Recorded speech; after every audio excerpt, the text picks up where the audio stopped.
你给我一段时光，留下来想念，记忆中刻下模样，不带走遗忘。你就像一轮太阳，耀眼的光芒，你是我的一念时光。那一个温柔眼神让爱情释放，每一次双手紧扣，心肠也照亮，不再衡量现实与理想的重量，你是我的一念时光。就请你带走我的心，填满柔软的幻想，孤单疲惫都已融化在你微笑的脸庞，曾辗转难眠的长夜，领悟未来的图画，绘本里是我们的梦想。你是我的一念时光。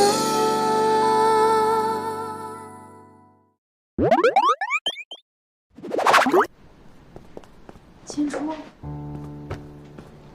怎么了？千初，你这个样子倒是像你姐姐我是个怪物一样。没有姐，你找小念来有什么事啊？去我的办公室聊吧，难不成我们三个要一直在这儿聊天吗？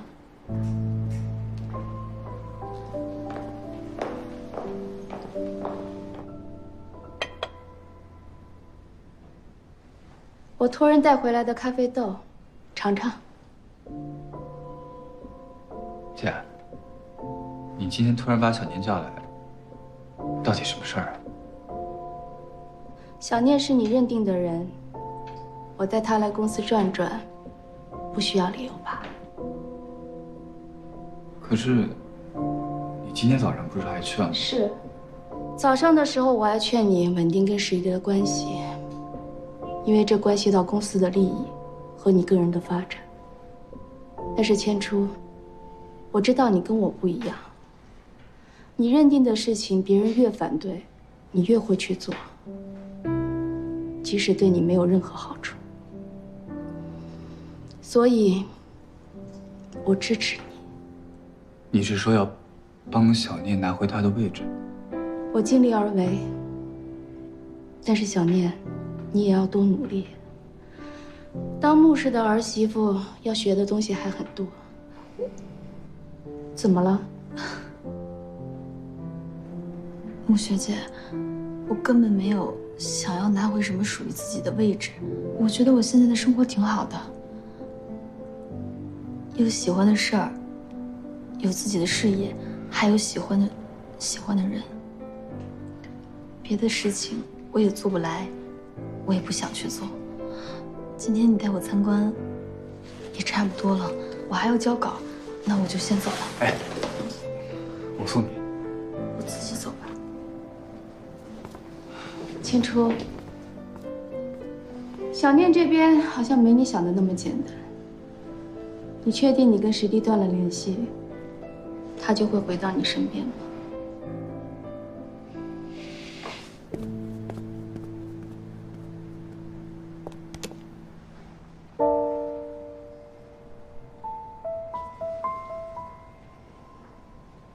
他们已经下去了，找个关系好的媒体拍下来，再想一个好的办法，让我爸妈那边知道。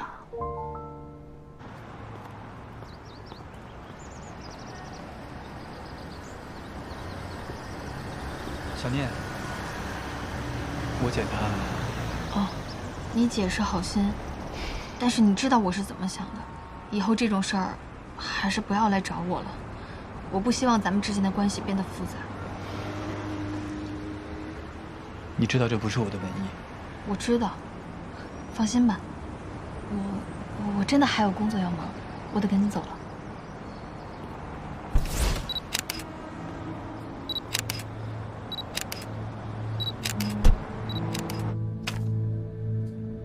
我早就跟你说过了，这种事情不能搞得沸沸扬扬的。你们怎么就不听话呢？啊！你看看现在好了啊，爆出这么多丑闻，怎么着？你开心了啊？有知名度了？对不起，叔叔，我也不知道事情怎么会成现在这个样子。你想干什么呀？不是叔叔，这次为什么会爆出这样的照片，我也不知道。你们这……好了，别生气了。这件事儿也不一定就是看到的这样，我们问问千楚再说。阿姨说的对，这件事儿确实不一定是这样。这件事情你务必把它处理好。我不管你用什么样的方法，现在是公司的非常时期。我知道了，叔叔。只是1次2次我能处理。如果……什么如果呀？如果什么呀？我告……好了，反正事情是你们惹出来的，你先去处理你的问题。千楚这边，我和你叔叔会好好跟他谈。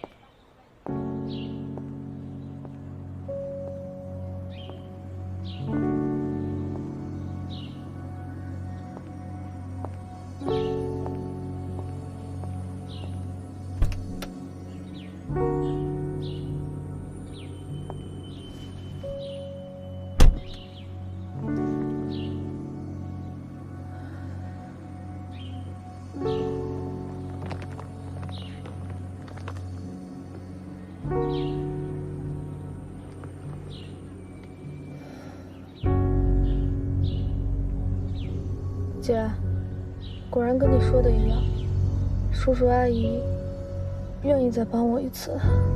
那你就趁势赶紧把人给我抓牢了。千楚还是会听爸妈的，至少现在他不会光明正大的做些什么。这样的机会你还抓不住，那我就真帮不了你什么了。我知道了，姐，不管用什么方法，我一定会牢牢的抓住千楚的。这样最好。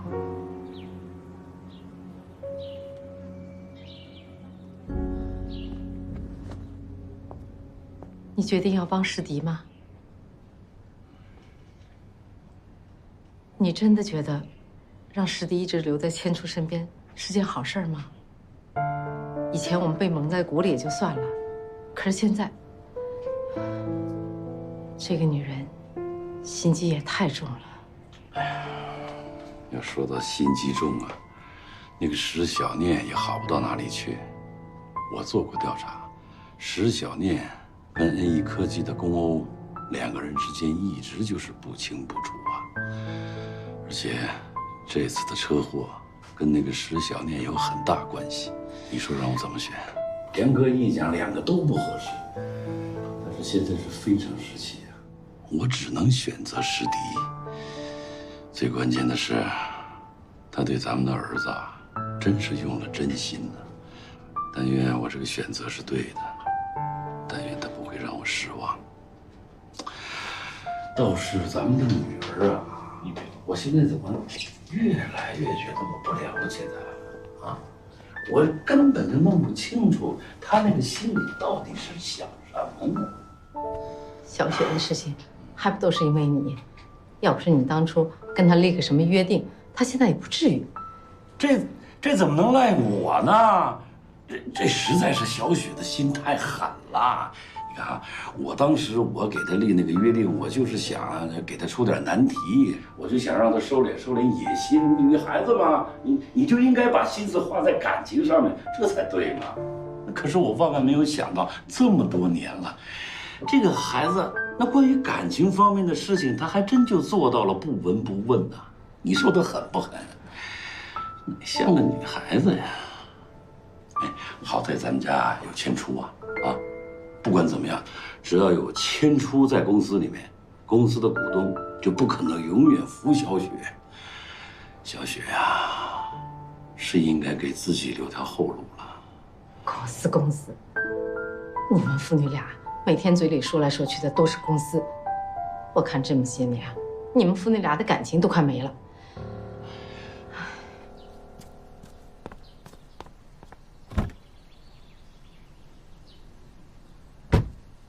穆总，这段时间你先用着，等过了风声，我会给你一个合适的位置。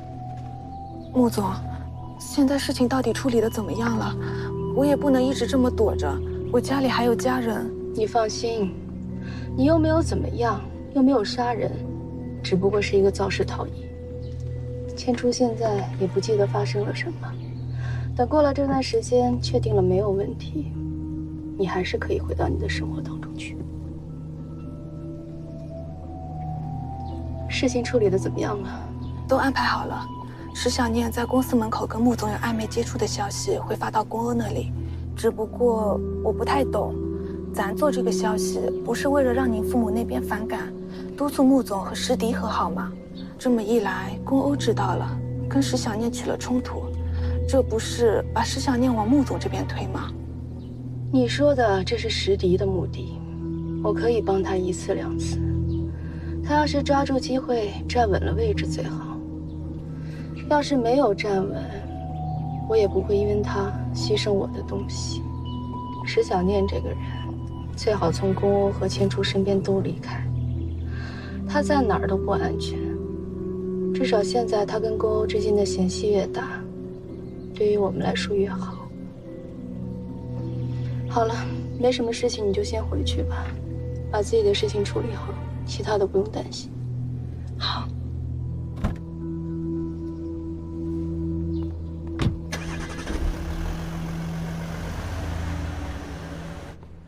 穆总好，穆总好，穆总好。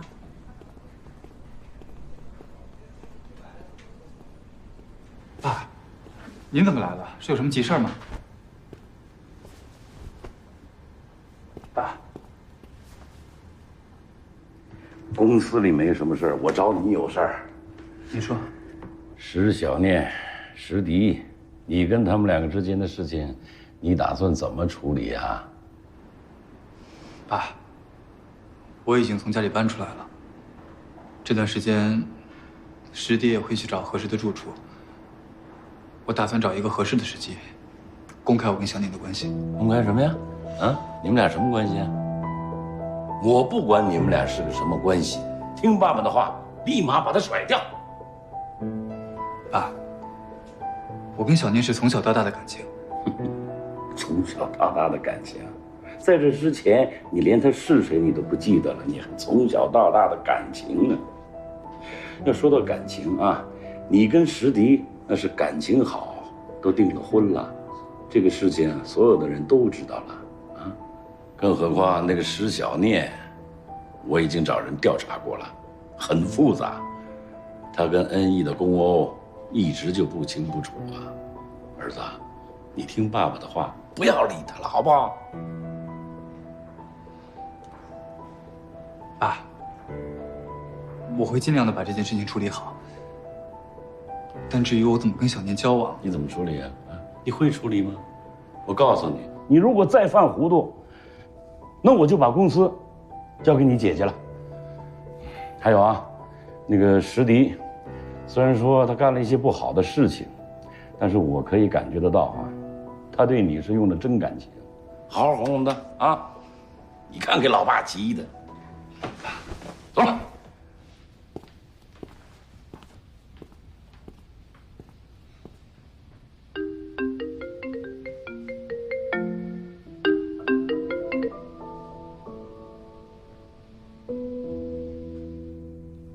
我姐跟陈柏那边的关系有进一步的进展吗？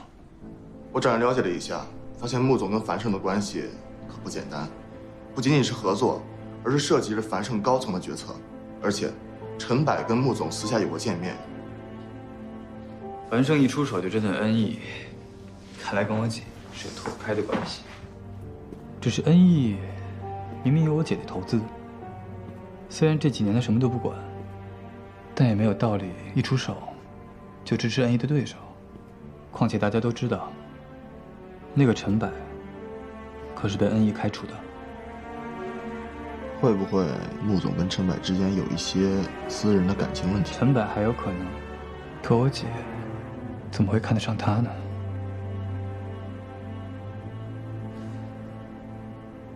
不过姐最近也真是很难搞懂。不光是陈柏的问题，还有石迪那边。他们明知道这里边有纠葛，还一边倒的去支持石迪，这究竟是想干什么？如果说穆总跟石迪合作的话，就单纯的为了公司？不可能。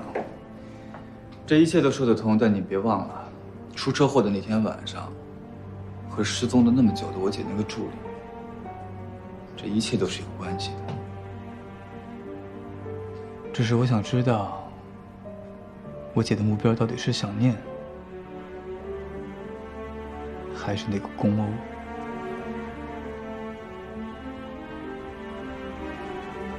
如果真是这样的话，我就更不能让小妮留在公欧身边太久了。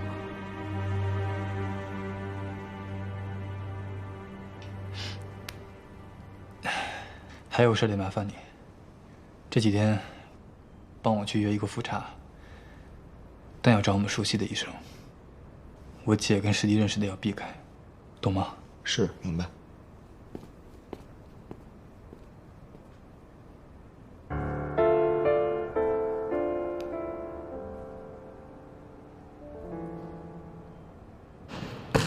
石小念呢？小老板，这你又不是不知道，我已经被逐出家门了。只要是我出现在他俩面前，那孙洁平巴不得吃了我。我是真的没法再随时汇报石小念情况。再说了，您不是在石小念身边安插了 Mr. 温吗？那还不是想看随时就能看？你当我是偷窥狂啊？是吗？我。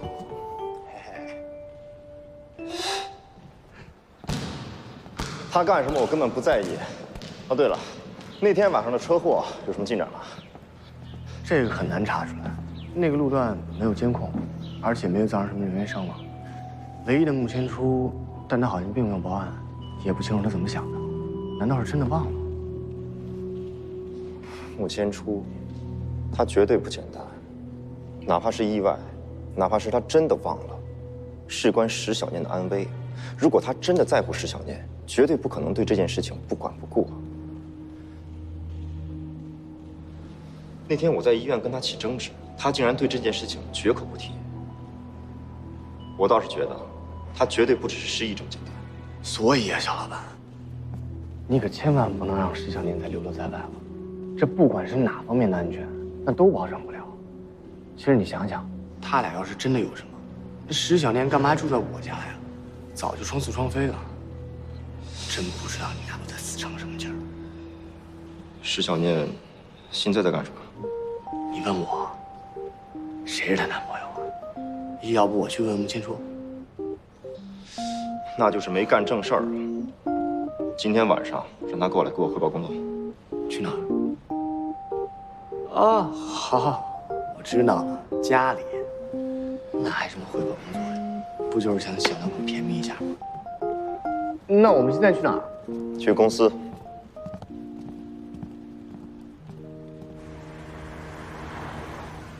小老板，我怎么觉得，咱们自从认识石小念之后，这生活都变得跟碟中谍一样。谁让他活得像个白痴啊？哎，小老板，我还是要冒昧的提醒一下，既然你晚上决定去见石小念，那还是要有一个良好的态度，不然还不如不见。 关你什么事儿啊？我不就关心一下你的感情生活吗？犯法吗？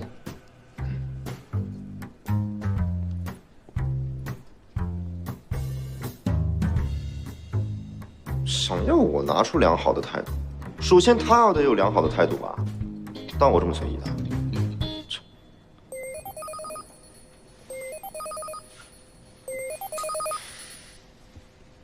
喂。 好，马上到。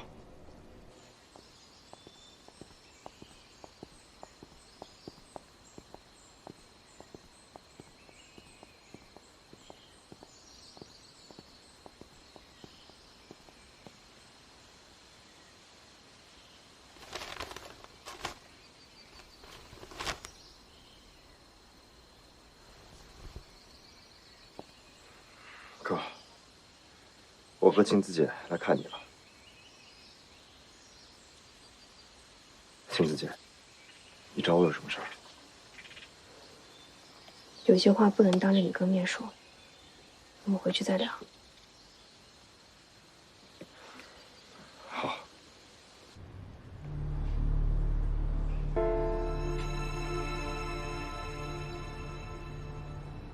这个是在哪儿找到的？公司刚刚成立的时候，你哥在美国学管理，租了一个公寓。我这次又回去看了看，找到了一台电脑，是他用过的。这个是我哥的邮箱。对，但是我从来都没有见他用过这个邮箱，你应该也没有见过吧？这个邮箱里只有跟一个人的邮件往来。暮雪。邮箱里还提到了一笔私人投资，这笔投资你应该也不知道。说是投资，其实完全可以看作是暮雪在暗中支持公寓。所以牧师公开投资的是2笔钱。是啊，看来你哥瞒了我们一些事。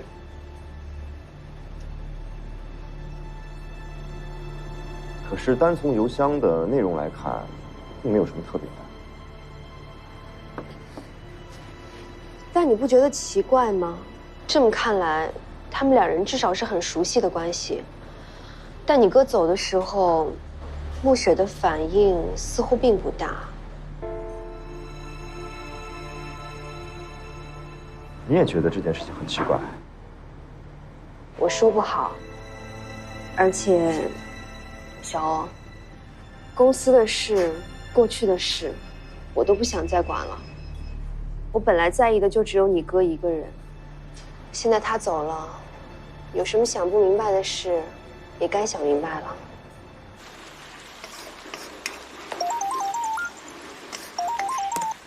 喂，丸子，人家让你回去，你就巴巴的回去了？你这也太没出息了吧！怎么他还得求到我这儿你才能回去好吗？不是，我觉得他也蛮可怜的。咱们那天的确闹得太疯了。不是吧，石小念，你这样可留不住那儿的，傻不傻？哎呀，你放心，我就是来给他做个饭的，要不然他要一直吃垃圾食品，吃坏了以后还得来给我赔呢。还有，你放心，我一定会守住原则问题的。他不道歉，绝对不会低头的。这还差不多，我可跟你说啊，咱俩可是落难战友，你千万不能抛下我。我知道了。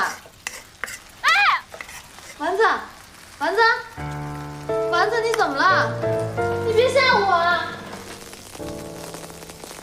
哎，你现在住哪儿啊？我送你回去。没事啦，我自己回去。我看你一直在看时间，还有约会吧？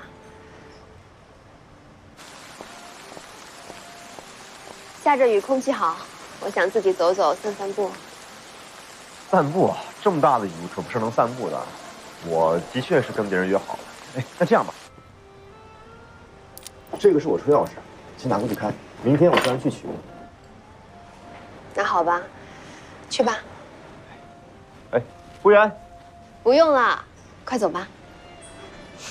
好，那你路上注意安全。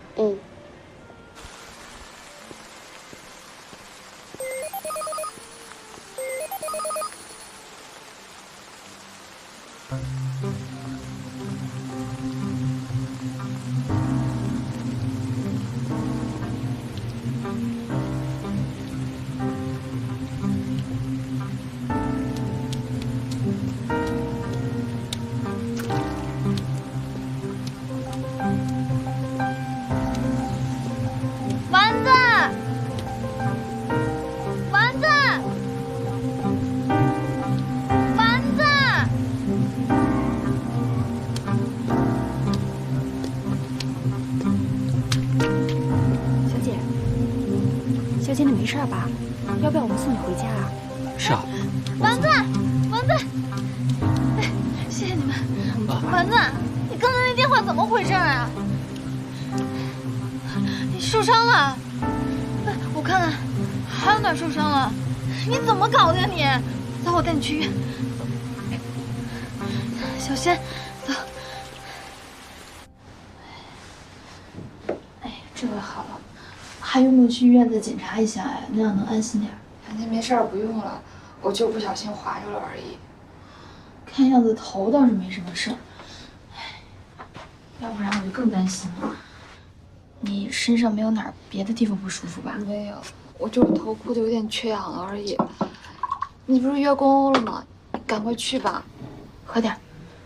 要不然我给米生打电话，让他过来。你要是敢给他打电话，咱俩就绝交。好，那你早点休息，有任何事情给我打电话，听到没？那我回去了。给我打电话啊！你早点休息。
石小姐，你疯了！你差点把我家烧着了，你知道吗？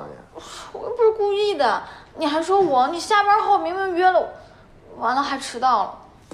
这是我家，我想几点来就几点来，还有迟到不迟到一说嘛。我懒得跟你计较，这味儿多大呀！咱们去客厅。你去墓室了？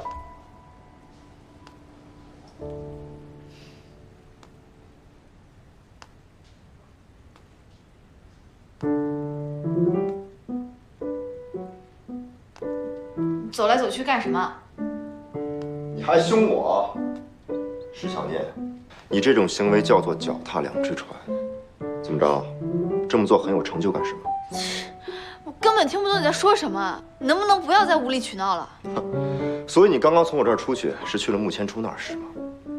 那我能不能这么认为，你在我厨房点火就是为了谋杀呀？你有病啊！谁谋杀你呀？你有被迫害妄想症你！我不想跟你解释，不管我说什么，你认定的东西都改不了。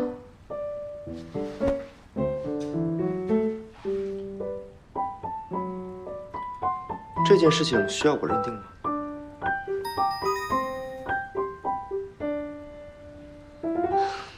我不想解释什么。所以呢？所以什么？石小念，我告诉你，今天只要你没跟我分手，我就还是你男朋友。只要我今天没死在这儿，我就不会让你如愿以偿去他那儿。你说什么呢你？我告诉你，你在这，你不许再无理取闹了。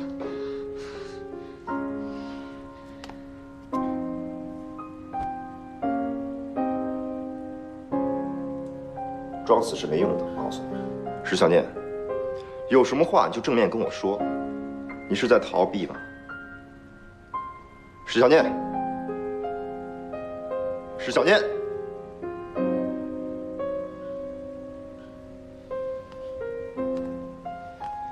石小念，我告诉你，我的忍耐是有限度的。石小念，起来。石小念，石小念，小念，小念，医生，医生，医生，我女朋友晕倒了，我们该去哪儿？挂号了吗？先挂号。那去哪儿挂号呀？护士，去哪儿挂号？前面右转。你带我们去吧。好，走吧。医生，他怎么样？先坐。做什么呀？他怎么样？他不是煤气中毒，你放心啊。不是煤气中毒，那是怎么了？应该是淋了雨，受了重感冒。哎，你怎么不试试他体温啊？已经烧得很高了。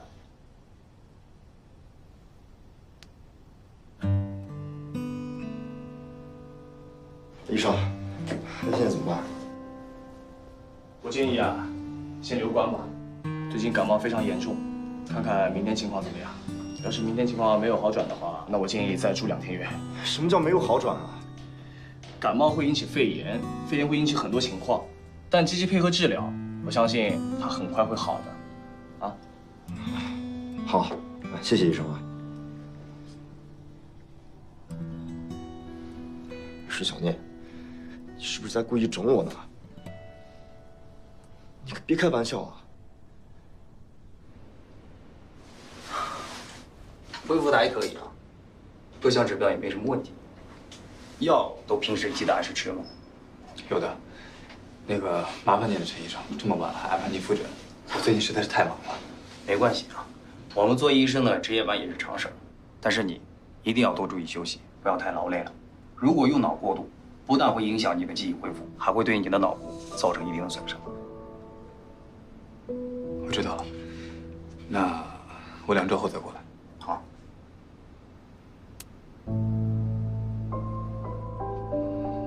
对了，陈医生，如果有人跟您问起我的身体状况，那这个我明白，您放心。谢谢你。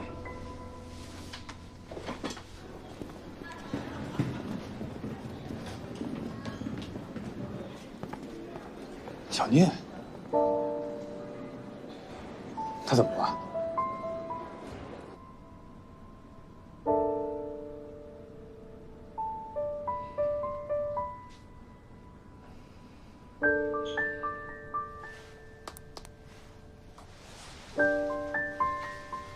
家属稍微看着点药，别睡过去了。知道了。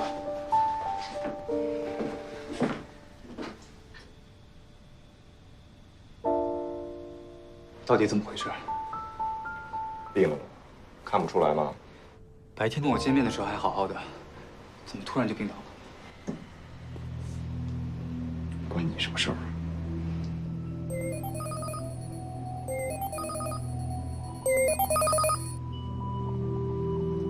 龚总要是有事可以先走，我来照顾小宁。不需要，我不觉得你有能力照顾好他。至少我不会让他病成这个样子，才送他来医院。我劝你现在还是把自己的心思放在你的未婚妻身上吧。石小念是我女朋友，我就不劳您多费心了。关于报道的事情，我会跟小宁解释的。龚总不至于要故意渲染什么吧？还需要我渲染吗？我跟小宁和石迪之间的事情你也很清楚，这根本就是个误会。我对小念的感情，我相信他是知道的。误会久了就不是误会了，这个道理你也是知道的。我不管你现在有什么理由，请你现在马上离开。我不允许你利用她的同情来达到你自己的目的。她是我女朋友，我是不会让你得逞的。你们2个能不能别吵了？小念，离她远点。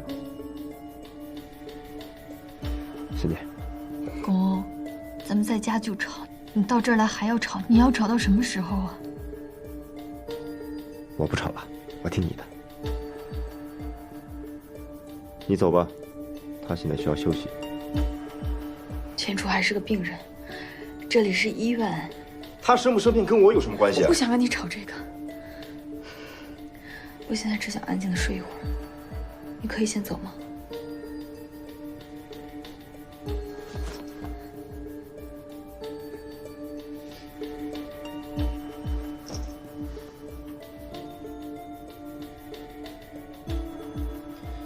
还站在这干嘛呀？走啊！马上离开这儿！公公，你能不能别闹了？你赶紧走吧。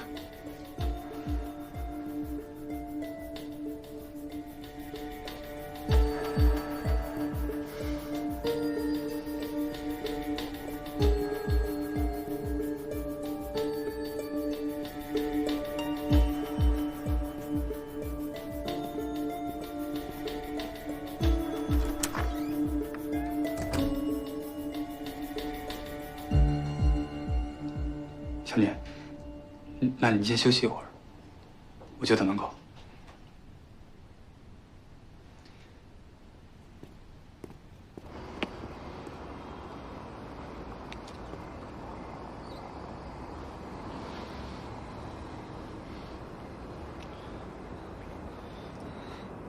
石小念，你不觉得你太过分了吗？我才是你男朋友啊！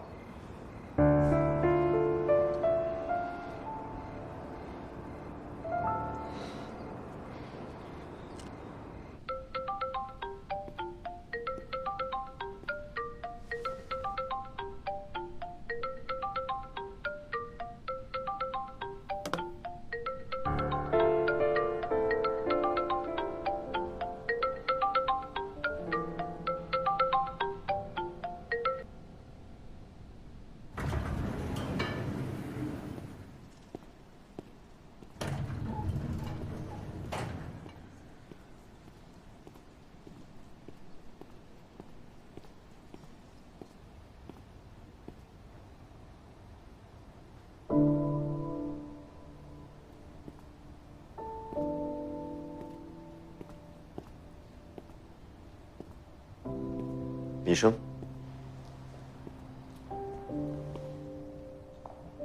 小老板，这么晚不回家来公司干嘛呀？你说呢？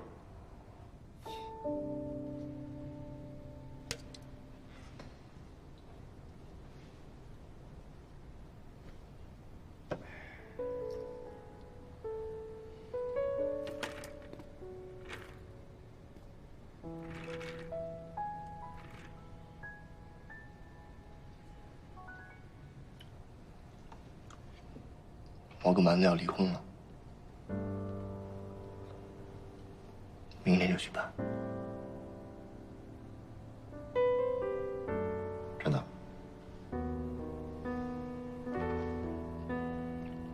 这次应该是真的吧？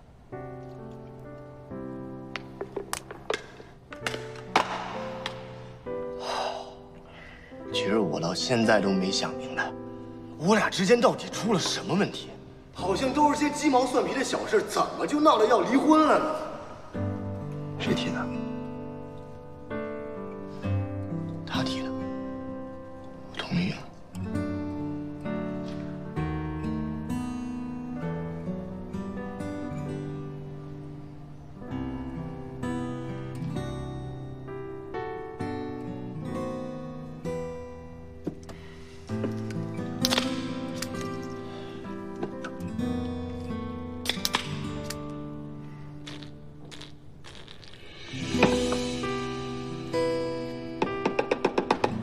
我也不想同意啊，可是，一直冷战吵架，话赶话就说到这儿了，那你就跟他说，说你不想离婚。我没法说，我说不出口，我也不知道该怎么跟他说。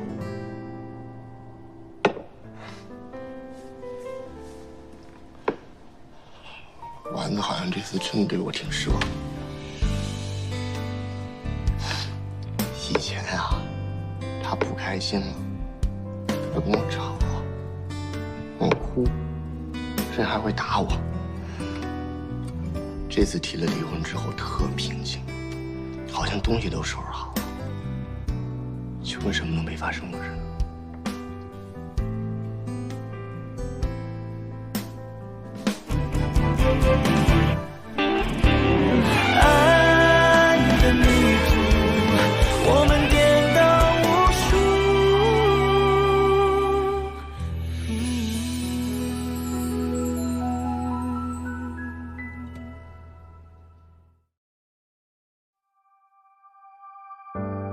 我们都走过时光的提案。谁不是睡眠另一个倒影？颠倒悲喜，学会遗忘记起。风试着将波折抚平，我试着将一切抹去。我和你之间有透明的墙，坚硬目光探索柔软的窗，颠倒沙漏，是否能倒转时光？你拒绝牵手的邮件，装着送你的全世界。你和我之间有透明的墙，坚硬目光探索柔软的窗，颠倒沙漏，是否能倒转时光？你拒绝牵手的邮件，装着送你的全世界。要给就给完全，要收就收全部。可是烟太潦草，领悟太仓促。那一段路，我们颠倒无数。这一场宁愿孤单，不辜负。